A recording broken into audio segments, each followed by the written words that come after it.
இந்த மகர ராசிக்காரங்க என்ன பார்ப்பீங்க அப்படின்னா, நிறைய பட்டர்ஃப்ளை பார்ப்பீங்க. பார்த்தீங்கன்னா எனக்கு கமெண்ட்ல சொல்லுங்க.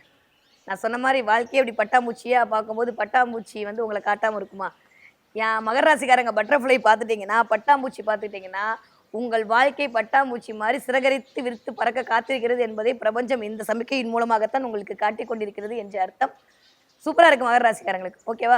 என்ன தெய்வத்தை வழிபாடு செய்யலாம்? நான் திரும்ப திரும்ப சொல்லிட்டே இருக்கேன். வக்ரகாளிய புடிச்சுக்கோங்க. அவ ஒண்ணுதான். இப்போதைக்கு ஒரு ஒரு 6 மாசத்துக்கு அவள விட்டா வேற வழி இல்ல நம்மளுக்கு. காளியம்மன் வழிபாடு உங்களுக்கு மிகச்சிறந்த ஏற்றத்தையும், மாற்றத்தையும் தரக்கூடிய வழிபாடாக அமையும். முடிஞ்சா வெள்ளிக்கிழமை காளியம்மன் கோயிலுக்கு போயிட்டு வந்து ஒரு லெமன் எடுத்துக்கோங்க. லெமன் தான் ராஜகனி. அத தாண்டியும் லெமன் தான் வந்து சூரியனை குறிக்கக்கூடிய ஒரு கனி. அது வேற 8ஆம் இடத்துல கேதுவோட சேர்ந்திருக்கு.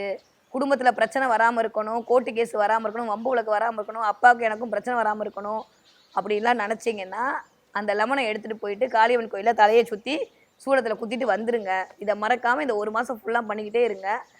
அது ஒரு மிகப்பெரிய ஒரு பிரீத்தியாகவும் உங்களுக்கு அமைய காத்திருக்கிறது. சூப்பரா இருக்கு மகர ராசிக்காரர்களுக்கு.